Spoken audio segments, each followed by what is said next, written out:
Alright Marcus, it's a big day. We're getting ready to fire up the engine for the first time, but I thought you hadn't seen this in a while, so we kind of walk around and show you what we've done. We did manage to get the steering pretty well figured out and in place. Kind of tucked down, running past the header and down to the steering box. Got the power steering pump integrated.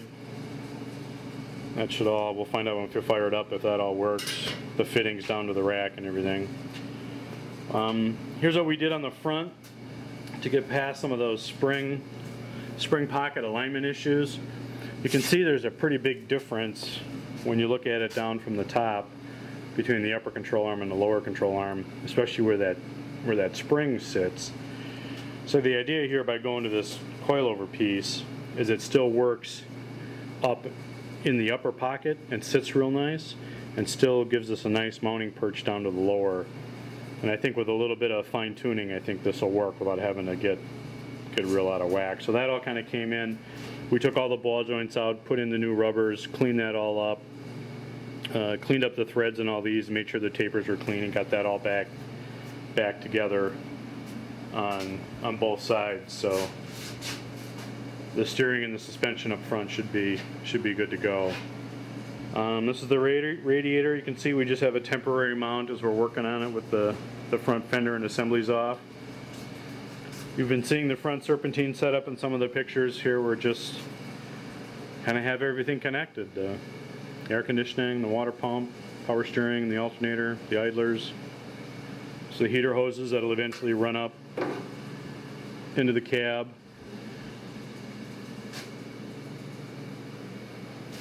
Just got them blocked off for now as we're going to try this initial test fire.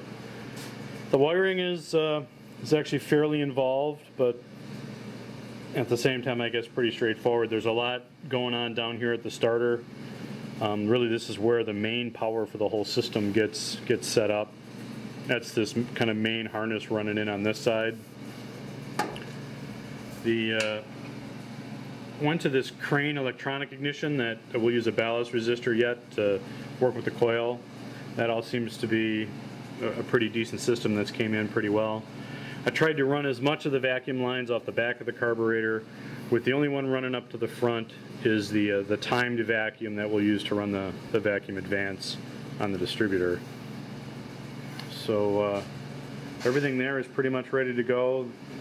Fuel pump, wiring, exhaust.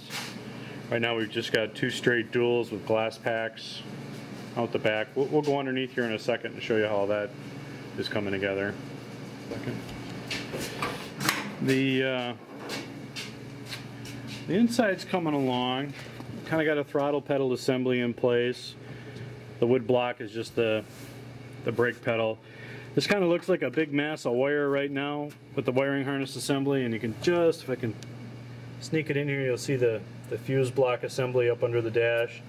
This is all coming along pretty well. I'm actually pretty happy. It was a nice kit and the wiring's working out pretty good. You've seen the master cylinder down there on the floor before, and the shifter. That's going to all work out pretty well. The slow car thing was pretty nice. It actually, I felt, was a real quality piece and actually made for nice install and real adjustability. You kind of peek over there on the passenger side footwell. That's a master battery disconnect. So it's between the battery and the starter, so you can actually shut the entire electrical system off inside the truck. Thought that was an important piece for something that'll sit for a little while. So I just wanted to give you an idea on the underside. I don't know how well the camera will work under here without a lot of light, but you get an idea of what's going on anyway. Flashing a little light down? You need some more light? It seems like it's alright. Okay. There's the master cylinder assembly. See the back of the transmission, the drive shaft, cross member. You can see the exhaust running down and pretty much out of the way of everything. I may add some wrap to this to keep the heat out of things, but for the most part I think it's worked out okay. Here's where I mounted the balance adjuster for the front and rear brakes. I think this is going to be the kind of thing we pretty much set and leave be. and won't require any adjustment once we kind of get the road testing done. But I think everything's here is pretty much worked out. The rear suspension, the brake lines are run, the fuel cell's in place, the lines are plumbed. I think it's pretty much ready to start. Ran the wiring harness down the inside of the frame along with the brake lines. It's the underside of the engine and the oil pan. I got a little wiring to tuck up out of the way here yet before we try and start, but for the most part everything's really ready to go. We did a little bit of finish work there, just finishing off the inside of the frame rail. Just kind of made a piece to match the curve that was already there. But otherwise, we're in pretty good shape. The hoses, the electrical, everything's kind of tucked in the frame and out of the way. So it shouldn't be... I found a few things. I redid some welds on the front suspension when I found some gussets that weren't in there real well. Cleaned up some of this to make a little bit more room for the spring as it goes up into the pocket. But that's the gist of it. This is where a couple of the other main harnesses come out from the tow board. And I've temporarily just mounted a couple gauges here just for getting started. One of the things we'll have to talk about is what you want to do from a gauge perspective. But that's it. Okay, you ready? Here we go, Marcus.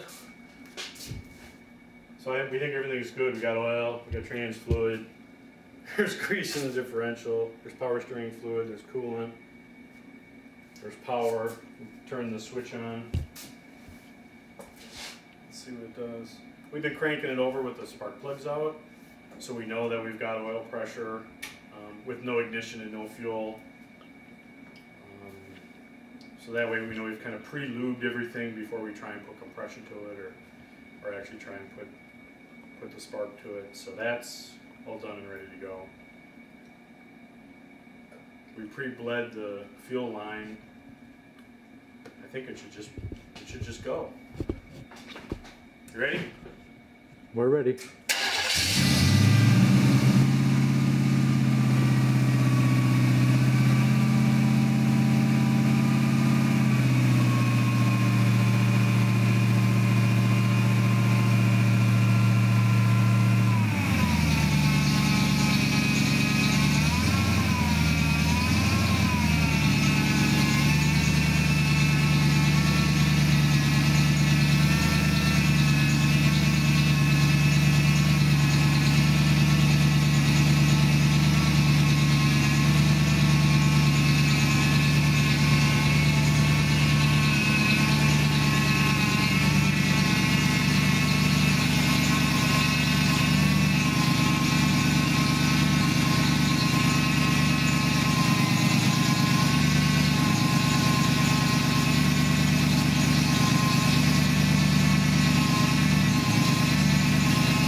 Marcus hasn't been running for a while.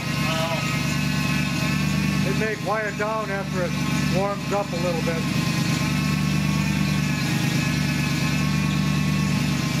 Everything is going to smoke. Yeah, Because it's all fresh paint, so it's going to smoke pretty good here for a little bit.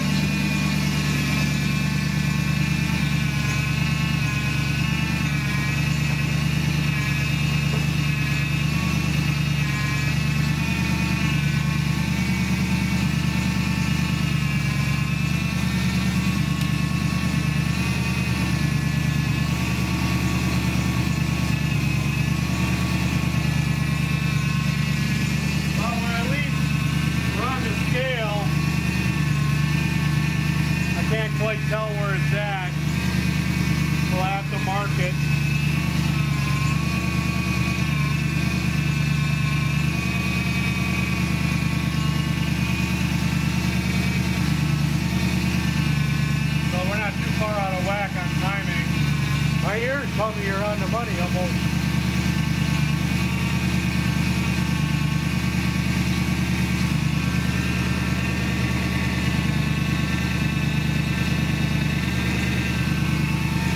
£60, nice and strong.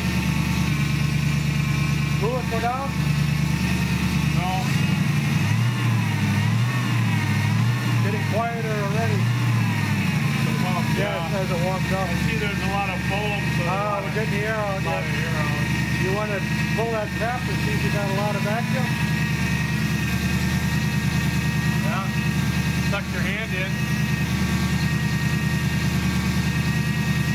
Feel it. Yeah. We're having some question about I put a PCV in the back where the breather normally would be. So the question is if I'm creating a vacuum leak by using engine vacuum back there while this is open atmosphere up here. Sure didn't change pitch when you put your hand on it. Yeah, but I got the idle pretty high right now. Okay. Breaking in